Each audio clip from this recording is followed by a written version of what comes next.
So I want to move over to another bounce back candidate, another wide receiver, and a guy who's been slept on, I feel like year in, year out. It's TY Hilton.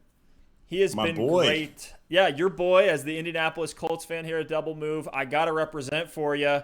But T.Y. Hilton has been great. We have to remember how good he has been his whole career, regardless of quarterback. And even with Michael Pittman coming in, and in the second round, the Colts using a second round pick on Michael Pittman, this is still very much T.Y. Hilton's team. We have the offensive coordinator from the Colts, Nick Sirianni. He told the team's official website, I think about where we're at. Things will be schemed to get him the football, he said. So, look, they're already saying we're coming in. Hilton's healthy. He's going to be our alpha wide receiver one. We're going to put the ball in his hands. And he's been consistently a great fantasy option when he has a great quarterback. So let's look at Andrew Luck. In 2016, T.Y. Hilton was the wide receiver 5. In 2015, wide receiver 22. Before that, we're going back a little bit farther now. In 2014, he was a wide receiver 12. So he's a wide receiver 1, wide receiver 2, year in, year out with Andrew Luck throwing in the ball. Health has really been the main risk with T.Y. Hilton the last year or so. And as of right now, it sounds like Hilton's calf, which he missed 6 games for, is all cleared up. He didn't need surgery. And I saw some reports that I was looking through, just doing my research, that Hilton was already 100% ready to go before the end of last season. They just wanted to preserve him for the future. Now, the Colts bring in Phillip Rivers. One thing we know about Rivers is that he always dials in on his best receiver in his offense. Even as a rookie, we look back at Keenan Allen was averaging over 7.5 targets per game. And before Keenan Allen came into the Chargers offense with Rivers, we had Antonio Gates finishing top 3 in targets every season at the tight end position. So when he finds a weapon, Rivers dials in on him and goes back to the well time and time again. For in terms of wide receiver competition on the Colts, really the only one that scares me would be Michael Pittman, who I really like, but he's still a rookie. Rookie wide receivers don't tend to break out in that first year, even though I do like Pittman. Then there's also Paris Campbell, who's more of a deep threat and has had his own health issues. And then Zach Pascal, which doesn't really scare me for a T.Y. Hilton. So if he plays, he will be fantastic. Yes, Hilton is 30. I get it. The calf, caused him to miss time, but it was a one-time thing. It's not like a hamstring where that recurs over and over again. There's less concern for me there compared to like a Will Fuller or Adam Thielen. And if he plays 13 games or more, I'm taking Hilton gladly over Terry McLaurin, which I really like as a my guy in redraft and dynasty.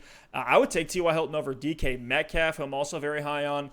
And another guy that everybody's very excited about, who's coming off of injury, and it's A.J. Green. So give me T.Y. Hilton over all those names there, assuming he plays 13 games or more. You got to shoe in, and that's why the value is a little bit cheaper for Hilton, is that he's going to miss some time at some point, more likely than not, just over the last couple seasons. So we've seen that to be a recurring theme. But I have no problem at all pulling the trigger on Hilton later in my drafts, especially over some of those other names for just the upside and consistency we could get from him in a Phillip Rivers-led Colts offense. Look, I love it. I am a huge T.Y. Hilton fan. One of my favorite players on the Colts. He's an electrifying guy. And I really think the injury perception is a little bit overblown with T.Y. Hilton. Yes, he's banged up a lot, but typically he's playing through it. This past season, he missed 6 games due to that injury that you spoke of. But in his first, 1, 2, 3, 4, 5, 6, 7 years of his career, he only missed 4 games due to injury. So he's played 14 or more games every single season until this past year. So the injury history with T.Y. Hilton is not what people think it is. And I feel pretty confident. I can't say whether he's going to stay healthy or not for 2020, but I feel more confident than a lot of other people about his ability to stay on the field. And yes, I think Phillip Rivers is a huge upgrade for the passing volume in this offense. T.Y. Hilton is going to be kind of the first and second target in this offense. I expect them to utilize his skill set a lot.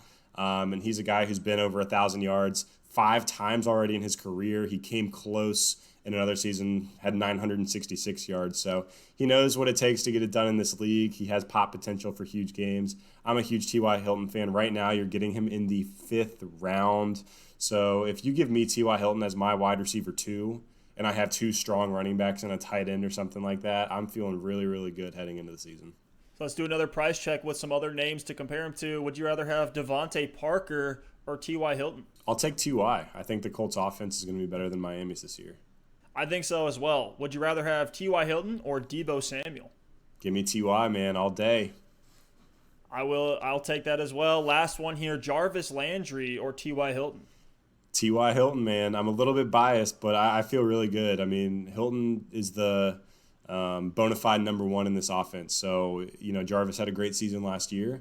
I think the quarterback play hopefully will be better for Cleveland in 2020, but I'm still taking the guy who's the clear-cut number one.